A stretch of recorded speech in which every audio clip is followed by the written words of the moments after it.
dan membawa pedang jika akan pergi ke suatu tempat kunjungan sang raja juga akan dipersiapkan dengan baik untuk menyambut kedatangan. Tentunya persiapan yang sangat luar biasa. Semuanya ini sebagai gambaran bahwa seorang raja dunia memiliki kekuasaan, kekayaan, kehormatan, dan kemuliaan yang luar biasa. Nah, saudara, di dalam Alkitab kita diberitahukan bahwa Tuhan Yesus, Raja di atas segala raja, ketika masuk ke kota Yerusalem, menunggang seekor anak keledai yang muda. Dia tidak membawa pedang dan pasukan. Tidak ada penyambutan yang istimewa layaknya seorang raja. Mengapa Tuhan Yesus datang dengan cara demikian? Pertanyaannya bagi saudara dan saya, mengapa Yesus datang dengan cara yang demikian? Apakah dia terlalu miskin untuk memiliki kuda dan terlalu hina untuk disambut? Apa tujuan Yesus masuk ke kota Yerusalem dengan cara menunggang seekor keledai?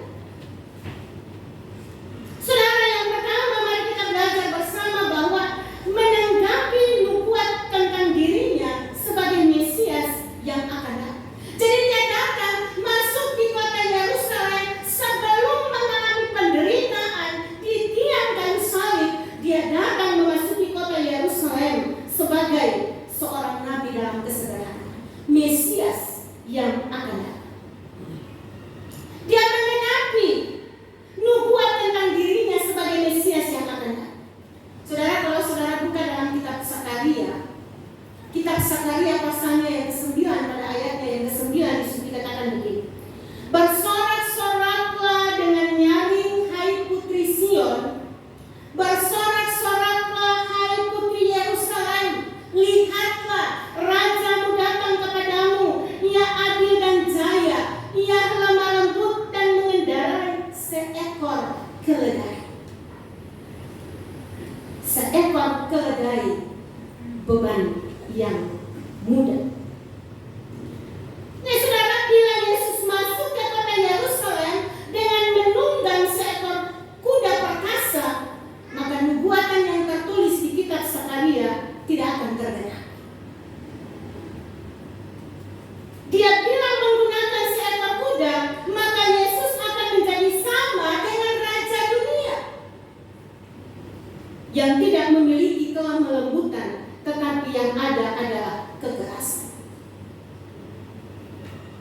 Itu hal yang pertama, kenapa dia masuk ke kota Yerusalem dengan sangat sederhana. Yang kedua, Yesus ingin memberi kesempatan terakhir bagi mereka untuk menerima dia sebagai yang diurapi.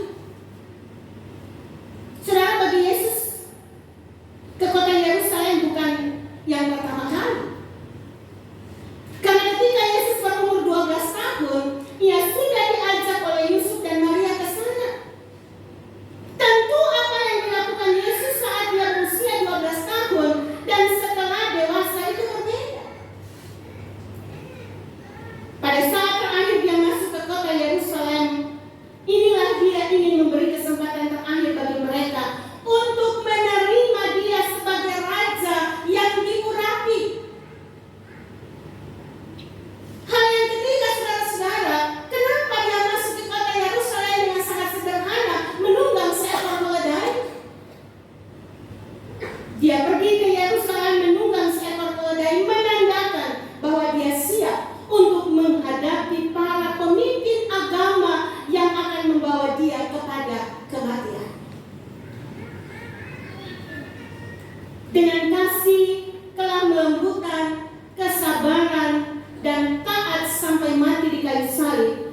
belajar sekaligus untuk tetap setia menjalankan perintah-perintah Tuhan walaupun seakan-akan mustahil untuk dilakukan. Ketika murid-muridnya diperhadapkan dengan perintah yang tidak masuk akal, mereka tetap melakukannya. Saudara lihat pada ayatnya yang ke-6 dan ayatnya yang ke-7 dalam pembacaan firman Tuhan. Maka pergilah murid-murid itu dan berbuat seperti yang ditugaskan Yesus kepada mereka. Mereka membawa keledai betina itu bersama anaknya, lalu mengalasinya dengan pakaian dan pakaian mereka, dan Yesus pun naik ke atas. Apa yang disampaikan Yesus terjadi seperti yang dia sampaikan. Murid-muridnya menemukan apa yang disampaikan dan yang mengambil dan membawa kepada Yesus. Saudara, melalui peristiwa ini juga mengingatkan akan iman saudara dan saya, mengingatkan kita, iman kita kepada Tuhan. Pada waktu Yesus sampai ke Yerusalem, begitu banyak orang menyambut dan menerimanya, bahkan mereka memberi pujian. Hosana bagi anak Daud, diberkatilah dia yang datang dalam nama Tuhan. Hosana di tempat yang maha tinggi. Tapi apa yang terjadi setelah peristiwa itu, saudara-saudara? Orang-orang mulai meninggalkannya. Bahkan murid-muridnya juga menyangkal dan mengkhianati. Bagaimana dengan iman kita hari ini? Bagaimana ketika saudara dan saya menghadapi berbagai macam masalah dan pergumulan dalam kehidupan kita? Berbagai macam penderitaan, silih berganti suka duka, silih berganti masalah demi masalah. Apakah kita akan tetap setia kepadanya? Atau kita sama dengan orang-orang yang meninggalkan Tuhan ketika dia berada di tiang kayu salib?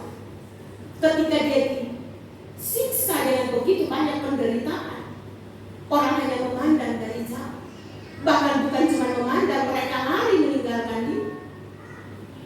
Pertanyaannya bagi saudara dan saya di era saat ini, bagaimana dengan iman saudara dan saya ketika kita menghadapi segala macam tantangan dan pergumulan, bahkan godaan-godaan dunia ini?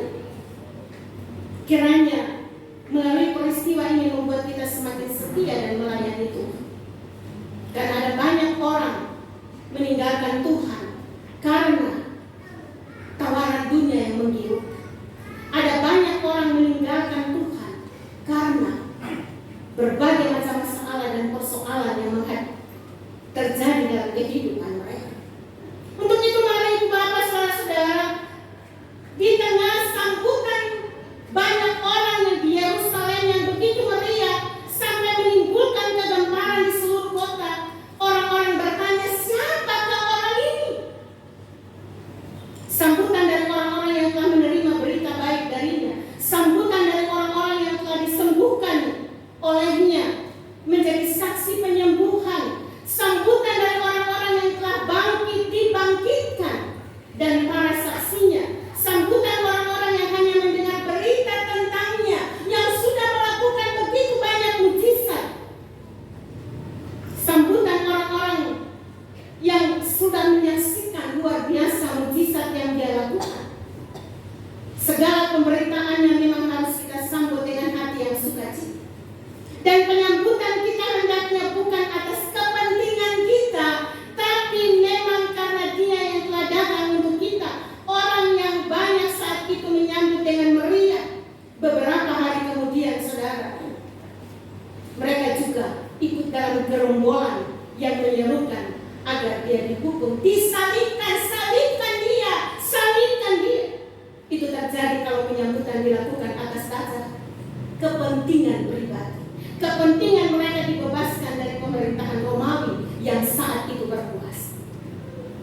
Tetapi kita saat ini, marilah motivasi penyambutan kita bukan atas kepentingan kita, tapi atas apa yang telah dia perbuat untuk kita, sehingga dalam hidup kita, ketika saudara dan saya diperhadapkan dengan apapun, kita mudah jatuh pada kekecewaan, kita tetap mampu memuji dan memuliakan Tuhan dalam sepanjang hidup. Mau masalah apapun, mau orang kecewakan kita, kita dikhianati orang yang sudah kita tolong,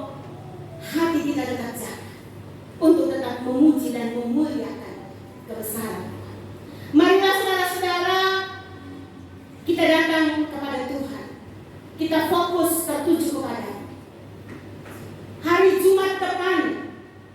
Kita akan merayakan Jumat yang agung. Kita akan menikmati roti dan anggur yang melambangkan tubuh dan darah Kristus.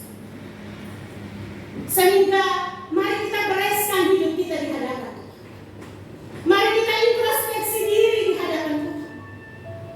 Sehingga kita layak menikmati roti dan anggur yang melambangkan tubuh dan darah Kristus. Untuk kita semakin dipulihkan menjalani hari-hari kehidupan kita di dalam dunia. Biarlah kita juga dapat menyambut Dia dengan sorak-sorak, bersuka cita, bergembira, sekalipun di tengah masalah kita tidak tinggalkan Dia, dan kita tetap setia berjalan bersama dengan Dia. Terpuji nama Tuhan. Amin. Mari kita bersyukur. Bersyukur atas firman Tuhan. Meteraikan di dalam hati kami, sehingga dalam menyambut Raja Damai yang datang dalam kesederhanaan, kami dilayakan untuk